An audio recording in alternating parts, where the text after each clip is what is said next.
Okay, so excited for you to be here. Today we're going to be talking about troubleshooting with acrylic marker pens. And I know that it can be really challenging and really overwhelming, especially if they dry or the nib depresses.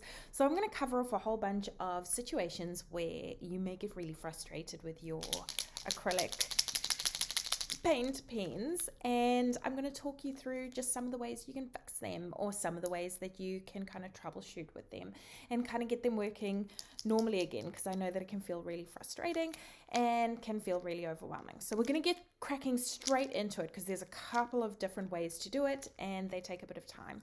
At the end of this as well, I'm going to show you a kind of example of using them in a different way, and I'm using the Mossery Paint Pen books, which I'm really excited about, so I can't wait to show you those. So stick around and don't get too stressed out about your non-working pens. We will get them working in the end. So let's get started. Alright, the very first thing we're going to look at is the comparison between the Posca and the Acrylograph. They're both acrylic paint pens.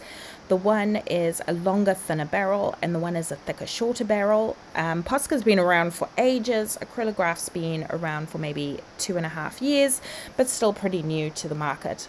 What's interesting about Posca is they have a pretty standard range of colors, whereas the variety of colors in the Acrylographs are far more varied, and there's a larger collection of colors with these. They work very similarly. They've got very similar tips and nibs. They activate identically the same, so shaking and depressing the nib to get the ink out. And then the colors are obviously very opaque. They're both non-toxic, and overall they're very similar other than the barrel of the pen itself. Now, because Posca's been on the market for a wee while, their ability to maintain a little bit longer than the Acrylographs is obviously well known. They don't dry out as quickly, but they do have very similar issues to what you would see in the Acrylographs as well. So we're going to cover off some of those issues today and how to kind of problem solve those as you're going along. First thing I wanted to show you was a blank inside of an acrylic paint pen. You can see the paint in this one has settled, and that's why there is a ball inside the pen that when you shake it, the ball mixes the paint together. And I'm going to turn the sound up so you can hear the ball rattling.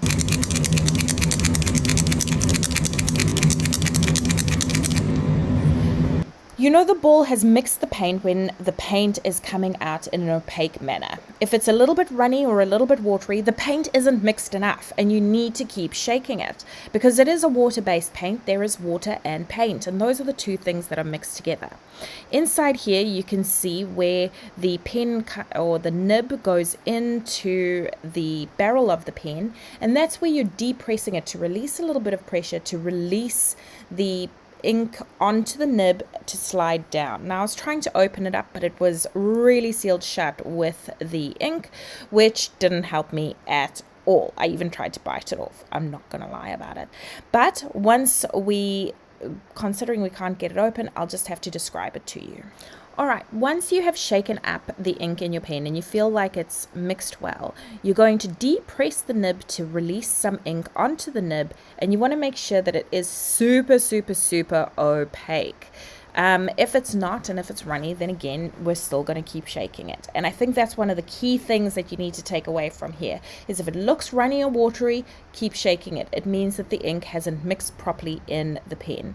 You can see here with the clear barrel that you can see once I've shaken quite a bit, and I'm keeping it with real time at the moment, it's far more opaque, and you can clearly see that the paint has mixed well together because it layers really well and you're not seeing through the ink any longer. Now, the first troubleshooting we're going to do is with this nib over here that looks absolutely dry as a bone, which can be a problem because it means that the dried paint inside the nib is going to then end up pooling the paint that comes through from the back when we depress it. So I'm going to zoom in a little bit so that you can see what's about to happen. So I've given a good shake to mix the paint and I'm depressing the pen. And the minute I start depressing the pen, The paint is obviously, as expected, kind of pooling at the top and kind of frothing as well. You can see that it's kind of pooling and frothing.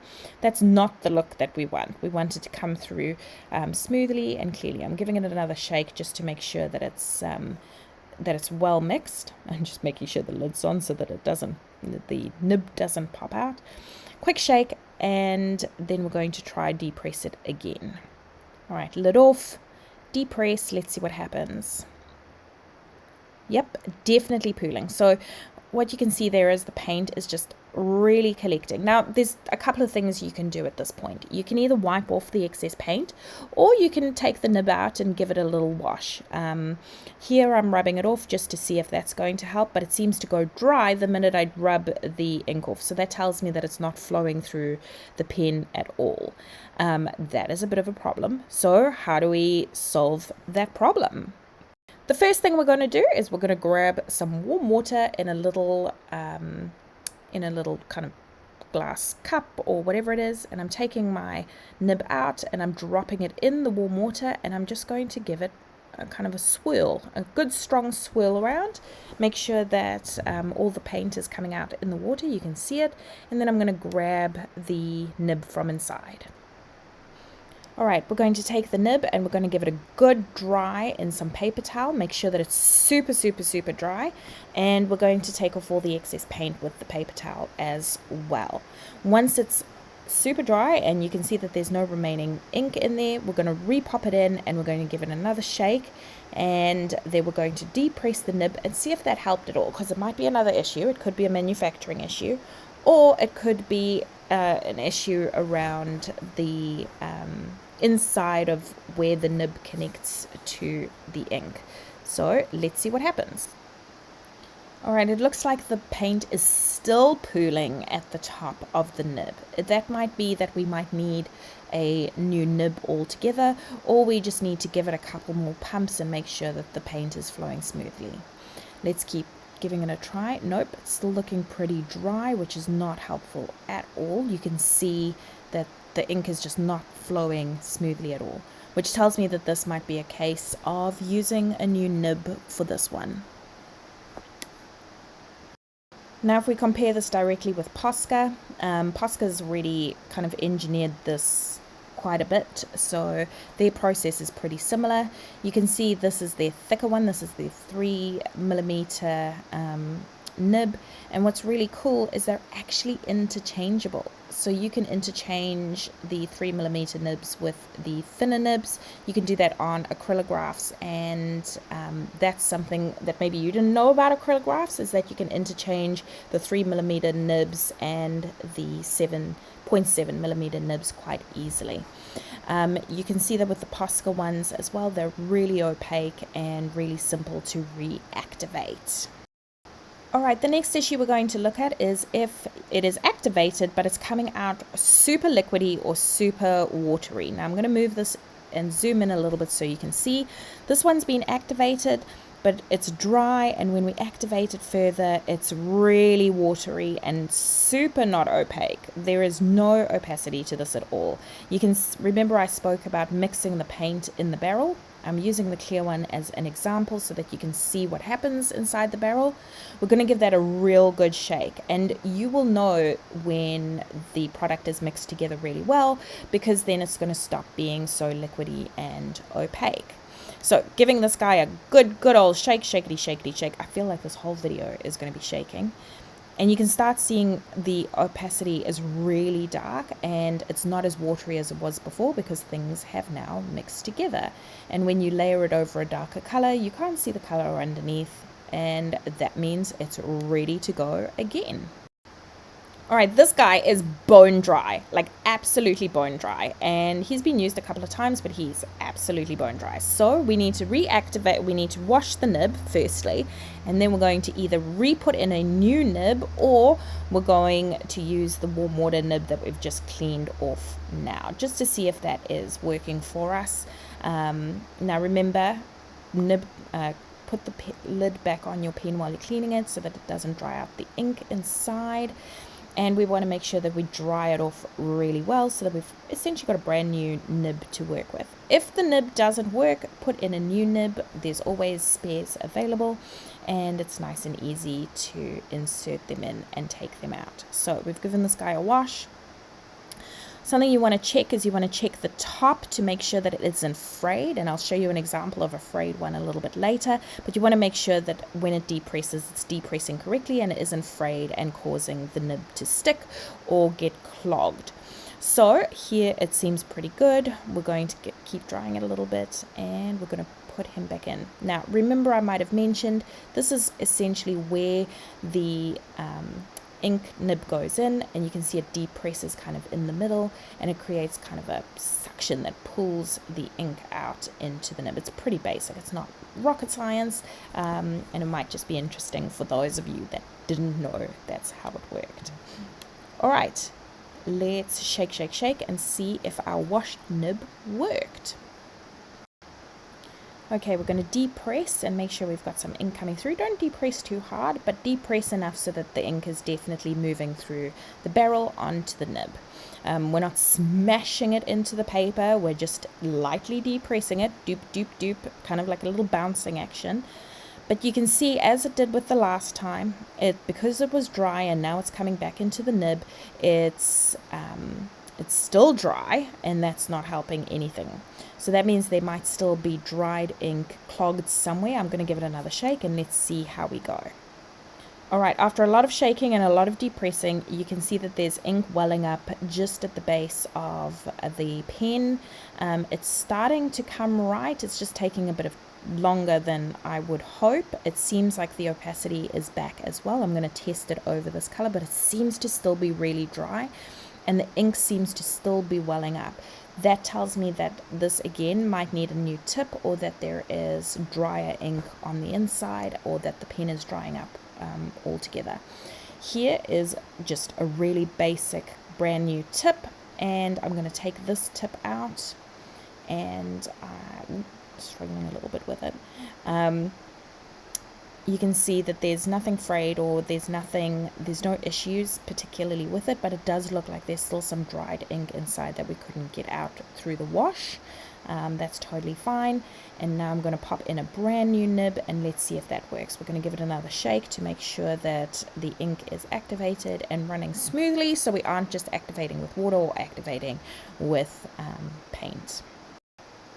Alright, let's have a look. So we've got this new nib in here. We're going to depress lightly. You can see the ink is coming through almost immediately. It's not pooling, which is fantastic.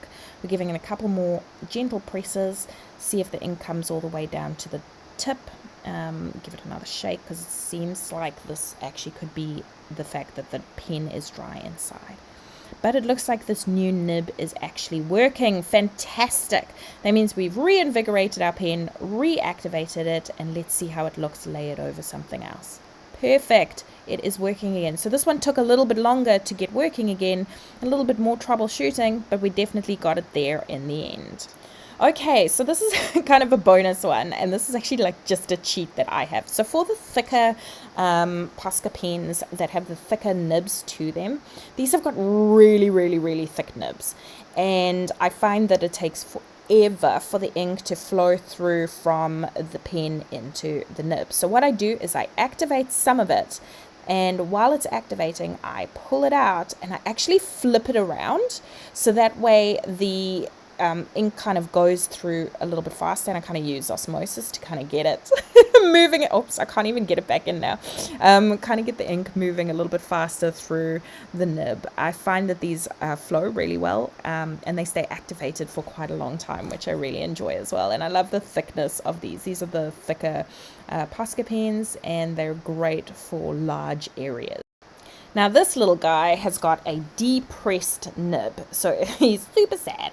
If you have a look inside, the minute we press the nib down, it goes in further into the pen, and it just leaks ink out. Even if the ink is activated or not, the paint just kind of leaks through and around the nib.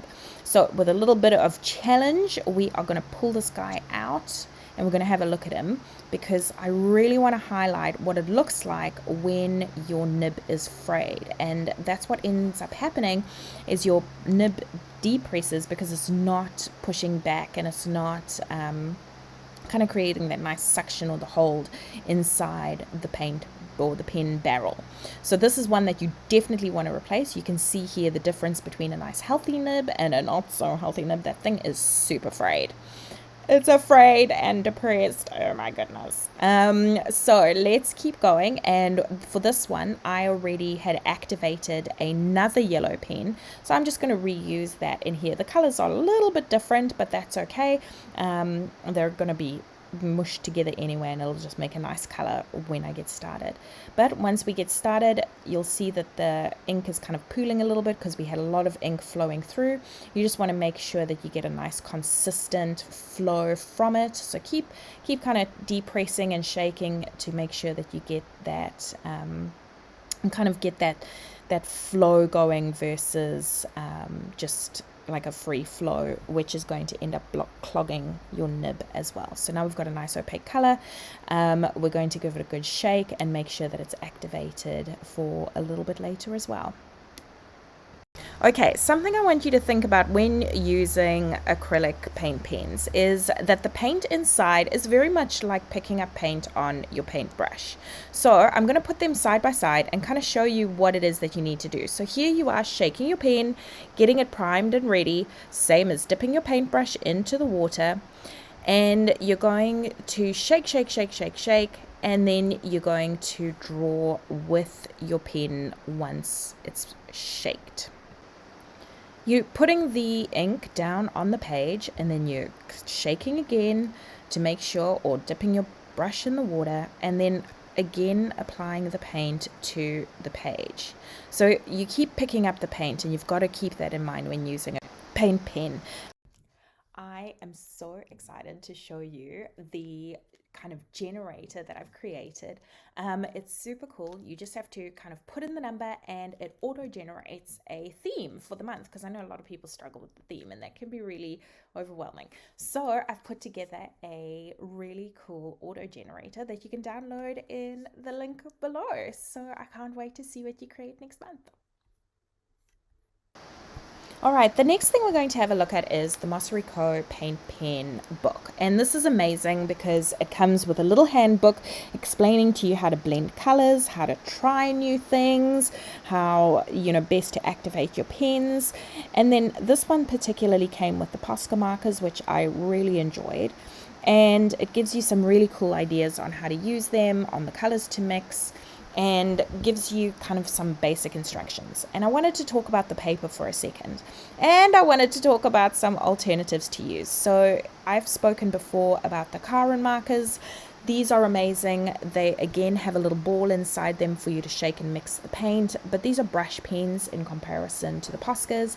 And then obviously the Acrylographs, which are very similar to the Poscas as well. The paper that this notebook has is amazing. So one side is super smooth and blends really well, and I don't know if you can see how smooth it is on the video, but it's almost like it's got a covering to it. And then the other side is quite rough and untextured, like super unsmooth. That was a terrible description, actually, sorry. But yeah, so it's really smooth and it makes for blending the pens and using the pens really, really easy. Now, to show you how these pens look on the paper, we're going to use the Posca, we're going to use the Carons, and we're going to use the Acrylographs to kind of show you the three ways that these blend together, how they look by themselves on the paper. We're just going to zoom out so you can have a good look at all of the different types that we have here. First up, we're going to do the Posca. We're going to do each color individually, and then we're going to blend the colors together. You can see the blending works really well, especially if you keep the edges really wet. The next one is the Caron markers. Again, if you keep the edges really wet, it blends beautifully, but it creates quite a streak to it. When using the acrylographs, a lot of shaking and a lot of dabbing. They're actually really a mission to use most of the time, and this one you can see is quite dry, so I'm going to have to reactivate that one anyway. So once we get going, you can see that they blend really well, especially when they're feeling really juicy. The current markers are again super streaky. You can see that one kind of adding in, and when we use the Posca markers to overlay, or any of the other pens to kind of overlay, you can see that the opaqueness really creates some beautiful layers. Now, to really illustrate how these pens kind of work together, I'm going to use all three different types of these pens, and I'm going to do one of the challenges inside the Mossery Art Kit book. And I'm going to use the Currens, the Acrylographs, and the Poscas all together, and I'm going to create this beautiful image that they've got in the book. And I'm going to play you some music, and you can relax and watch it. And that's going to be the end of our video today. So I hope you had a good time, and I will see you next time.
Hopefully you got some help from this today. Please hit the subscribe button below, and feel free to join me over on Instagram, where I hang out the most. We've got some freebies in the description, so feel free to grab those too, and I look forward to seeing you next time.